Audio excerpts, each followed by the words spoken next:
মুর্শিদাবাদের অশান্ত পরিস্থিতির মধ্যেই উত্তর দিনাজপুরের চোপড়ায় ওয়াকফ সংশোধনী বিল প্রত্যাহারের দাবিতে বিশাল মিছিল করল কয়েকটি মুসলিম সংগঠন। চোপড়ার তৃণমূল কংগ্রেস বিধায়ক হামিদুর রহমান এই বিক্ষোভ মিছিলের নেতৃত্ব দেন।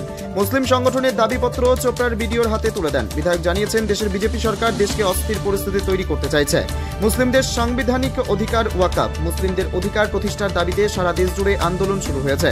কেন্দ্রীয় সরকার নিজেদের অবস্থানে অনড় থাকলে দেশ জুড়ে তারা অবরুদ্ধ করে দেবেন। মুসলিম সংগঠনের পক্ষ থেকে পার্লামেন্ট ঘেরাও করে প্রধানমন্ত্রী সহ সাংসদদের পার্লামেন্টে প্রবেশ আটকে দেবেন। আন্দোলনের চাপে কৃষি আইন প্রত্যাহার করেছিল কেন্দ্রীয় সরকার। একইভাবে তারা যেভাবে আন্দোলন শুরু করেছে, সরকারকে এই আইন প্রত্যাহার করতে বাধ্য করবেন বলে তৃণমূল কংগ্রেস বিধায়ক হুমকি দিয়েছেন। মুর্শিদাবাদের ঘটনা প্রসঙ্গে চোপড়ার বিধায়ক জানিয়েছেন, বিজেপি ষড়যন্ত্র করে সেখানে উত্তেজনা তৈরি করেছে। তিনি উদাহরণ হিসেবে বলেন, চোপড়ায় আগাগোড়ায় সাম্প্রদায়িক সম্প্রীতি বজায় থাকে। গত লোকসভা ভোটের প্রাক্কালে কয়েকজন মুসলমানকে পয়সা দিয়ে মন্দিরের মধ্যে গরুর পা ফেলে দিয়েছিল। এই ঘটনা নিয়ে এলাকায় অশান্তির বাতাবরণ তৈরি হয়েছিল। একইভাবে মুর্শিদাবাদেও এ ধরনের ষড়যন্ত্র করে অশান্তির পরিবেশ তৈরি করছিল বলে বিধায়ক অভিযোগ করেছেন। রাজ্যের মন্ত্রী সিদ্দিকুল্লাহ চৌধুরী এই বিল প্রত্যাহারের দাবিতে কলকাতার অচলের যে ডাক দিয়েছে, চোপড়ার বিধায়ক আরও এক কদম এগিয়ে তিনি জানিয়েছেন, বিল প্রত্যাহারের দাবিতে তারা দেশ অচল করে দেবেন। বিধায়ক আরও কি বললেন শুনুন। আজকে কর্মসূচি ছিল আমাদের ওয়াকফ বোর্ড ব্যাপার নিয়ে। আমাদের যা যা দাবি ছিল আমরা সরকারিভাবে এটাকে ভিডিওকে একটা স্মারকলিপি দিয়ে রিসিভ কপি নিয়ে আমরা বের হয়েছি, যার থেকে আমাদের ওয়াকফ বোর্ড 1 ইঞ্চি না হিললে কিন্তু আন্দোলন এর থেকে আরও তীব্রতর বৃহত্তর আন্দোলন হবে। আজকের যে আন্দোলনটা ছিল আমাদের চোপড়া জামিয়া গোস মাদ্রাসা এবং তঞ্জিমের পক্ষ থেকে, কারণ আমাদের পার্টিকুলারে আমাদের মাননীয় মুখ্যমন্ত্রী নির্দেশ দিয়েছিলেন, যেদিন বিলটা ওরা পাস করে তার পরের দিনেই আমরা সঙ্গে সঙ্গে প্রত্যেকটা ব্লকে ব্লকে আমাদের বিক্ষোভ মিছিল হয়েছিল। বিশেষ করে দেশটাকে আমাদের অরাজকতার দিকে নিয়ে যাচ্ছে, সন্ত্রাসের দিকে নিয়ে যাচ্ছে আমাদের মাননীয় প্রধানমন্ত্রী সাহেব। কারণ দেশ চালাতে গেলে বুদ্ধি বিবেক লাগে। এই বুদ্ধি বিবেকহীন লোক যা ইচ্ছা তাই করে যাচ্ছে। কারণ কিছুদিন আগে দেখলেন যে কৃষক বিল নিয়ে প্রায় 700-900 কৃষক মারা গেল। তারপরে বিলটাকে উইথড্র করলো। এও বিল উইথড্র করতে হবে, ও ঠাকুরদাদাকে উইথড্র করতে হবে, কারণ এটা সংবিধানের উপরে হাত দিয়েছে একজন ভারতের প্রধানমন্ত্রী। যে সংবিধান রচনা হয়েছে 98 সালে, বিভিন্ন কাস্টের, হিন্দু কাস্ট থেকে আদিবাসী কাস্ট থেকে যা যা করছে, কাস্টের ট্রাস্ট তৈরি করে দিয়েছে, সেইগুলো সংবিধানে লিপিবদ্ধ আছে 1998 সাল থেকে। আজকে ওই বিলের পরে হাত দিতে যাচ্ছে। এবারটার মাথা মুন্ড থাকলেও তো এইগুলো করতে যেত না। আজকে সম্পূর্ণ ভারতবর্ষকে অস্থির করে দিয়েছে। আজকে সব জায়গা থেকে হিন্দু, মুসলিম, শিখ, ইসাই সবাই মিলে আজকে এই ওয়াকফ বিলের বিরুদ্ধে আন্দোলনে নামছে। বিশেষ করে আমরা দেখছি যে এদের জাতপাতের রাজনীতি করে এই দেশটাকে চালাতে চাচ্ছে। কারণ দেশের লোকের জন্য, দশের জন্য আজ থেকে 12-13 বছর ধরে প্রধানমন্ত্রী রয়েছে, একটা কোনো সাধারণ লোকের জন্য সংবিধানে আইন পাস করতে পারেনি বা কোনো একটা ডেভেলপমেন্ট করতে পারেনি। করেছে কোনো শহরের নাম পাল্টাইছে, তো প্রাইভেট কোম্পানিকে ওর বন্ধু রয়েছে আদবানি ভাববানি, এদেরকে এয়ারপোর্ট দিয়ে দিয়েছে, টেলিফোন দিয়ে দিয়েছে, রেলওয়ে দিয়ে দিয়েছে। এ শুধু একটা পরিবারের দিকে তাকায়ে সম্পূর্ণ ভারতবর্ষের সব কাস্টের লোককে মারার চেষ্টা করছে। এখন সম্পূর্ণ ভারতবর্ষের লোক সজাগ রয়েছে। এই ওয়াকফ বিল প্রত্যাহার না করলে এর থেকে আরও 10 গুণ আন্দোলন হবে, হয়তো পার্লামেন্ট ঘেরা হবে। আমরা অপেক্ষায় রয়েছি। আমাদের মাননীয় মুখ্যমন্ত্রী দীর্ঘ বোল্ডের সহিত বলেছেন যে পশ্চিমবাংলায় ওয়াকফ বিল আমি লাগু হতে দিব না, যেইভাবে ছিল ওইভাবে থাকবে। এতে যদি আমার জীবন যায় আমি পিছু পা হাঁটবো না। কয়দিন আগে সুপ্রিম কোর্টে আমাদের এমপি মহুয়া মিত্র সুপ্রিম কোর্টে কেস করেছেন এবং আইনি লড়াই লড়ছে। দিদি কালকেও রাত্রে ওর সেক্রেটারি বা আমাদের মন্ত্রী ববিকে হারকিম সাহেবও ফোন করছিল যে এই বিক্ষোভ মিছিলটা বন্ধ করো, কারণ আমরা আইনি লড়াই লড়ছি। কারণ ওরা কিছু কিছু এজেন্সি লাগাই দিয়ে, যেটা মুর্শিদাবাদে করলো, ওদের এজেন্সি দিয়ে দালাল দিয়ে কিছু লোককে খুন খারাপি করে কোনো মন্দিরকে তোড়তাড় করে ওরা চাইছে এটাকে ডাইভার্ট করে দেওয়া যাওয়ার জন্য। আজকে এই ওয়াকফ বিলটা না হলে জিনিসপত্রের দাম যা বাড়াইছে, যা নিত্য প্রয়োজনীয় সাধারণ লোকের বাঁচার দমের উপরে হয়ে গেছে, আজকে সেটাকে ঘোরার জন্য ওয়াকাফ বিল নিয়ে এদিকে একটা নাটক শুরু করেছে। ভারতবর্ষের লোক সজাগ আছে, এই ওয়াকাফ বিল নিয়ে আমরা সবাই একসঙ্গে ঐক্যবদ্ধ হয়ে ওয়াকাফ বিল ওকে উইথড্র করতে হবে, নইলে ওকে গদি ছাড়তে হবে। দাদা বলছি, মুর্শিদাবাদের রণক্ষেত্র পরিস্থিতি, আপনি সেই বিষয়টাকে নিয়ে কি বলছেন? না সেটা তো বললাম যে ওনারা বিক্ষোভে, আমরা এখন বিক্ষোভ মিছিল করছি, আমাদের দল থেকে নির্দেশ করছি। কয়েকজন ওরা তো ভাড়াটিয়া লোক রয়েছে, যেটা আপনারাও দেখেছেন, আমিও দেখেছি চোপড়ার ক্ষেত্রে লোকসভা নির্বাচনের টাইমে একটা মন্দিরের গরুর মাংস ঢুকাই দিল। আজ পর্যন্ত কোনো মিয়া করেনি, করাইছে মিয়াকে দিয়ে, কিন্তু কাউকে টাকা দিয়ে এটাকে করাইছে।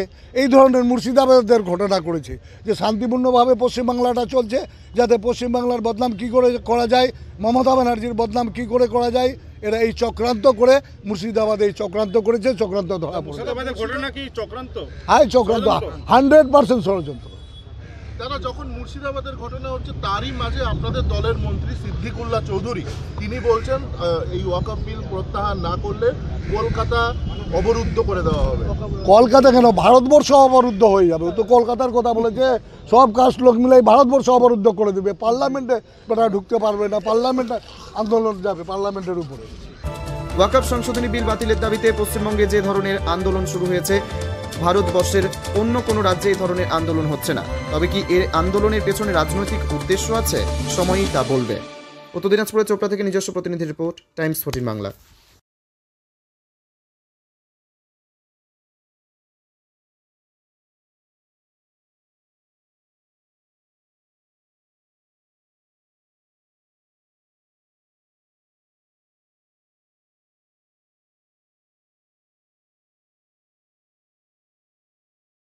রায়গঞ্জের 10-এর এই রাজ্য সড়কের পাশে প্রকৃতির মনোরম পরিবেশে বিজ্ঞানসম্মতভাবে ঝা চকচকে আবাসন নির্মাণ করছে এই রাজ্যেরই একটি অগ্রণী নির্মাণ সংস্থা JH ডেভেলপার্স।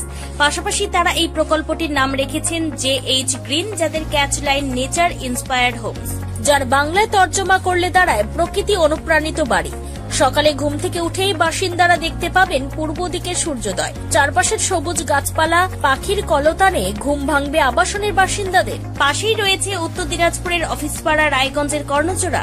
হাঁটা পথে দ্বাদশ শ্রেণী পর্যন্ত 3টি নামী উচ্চ মাধ্যমিক বিদ্যালয়, একটি বেসরকারি হাসপাতাল ও সরকারি উপস্বাস্থ্য কেন্দ্র, 15 ঘন্টা অটো টোটো সহ যানবাহন পরিষেবা, একাধিক খাবারের দোকান, হোটেল, ঢিলছড়া দূরত্বে পুলিশ ফাঁড়ি, 2টি ব্যাংক। এক কথায় সামাজিক পরিবেশও অতুলনীয় এবং নিরাপদ। ফ্ল্যাট বুক করতে রয়েছে ব্যাংক ঋণের সুবিধা, ফ্ল্যাট বুক করলেই সোনা ফ্রি। দেরি না করে আজই যোগাযোগ করুন JH developers, Karnajora, motor Kalibari, Raiganj. Mobile phone number 8944849889। আপনি কি কিডনি রোগে ভুগছেন? তাহলে আর দেরি না করে আজই আসুন আপনার এলাকার একমাত্র বিশ্বস্ত প্রতিষ্ঠান জীবন রেখাতে। এখানে বিশেষজ্ঞ নেফ্রোলজিস্ট ডাক্তাররা লেজার ট্রিটমেন্টের মাধ্যমে রোগীদের সমস্ত ধরনের কিডনির এবং প্রোস্টেটের অপারেশন করে থাকেন। রোগী দেখছেন nephrologist doctor Arkaprava Chakraborty, SSKM hospital, Kolkata. Doctor Sunil Kumar, Apollo hospital, Kolkata. Doctor Pinaki Mukherjee, NRS hospital, Kolkata. এছাড়াও এখানে প্রতিদিন অপারেশন করছেন ও বহির্বিভাগের রোগী দেখছেন ইউরোসার্জন ডক্টর আতার কাশিম, PG হসপিটাল, কলকাতা। তাছাড়াও এখানে স্বাস্থ্যসাথী কার্ড ও ওয়েস্ট বেঙ্গল হেলথ স্কিমের সুবিধা রয়েছে। আমাদের ঠিকানা রায়গঞ্জ, উকিলপাড়া। বিশদে জানতে কল করুন 8373066655 অথবা 8373066644 এই নম্বরে।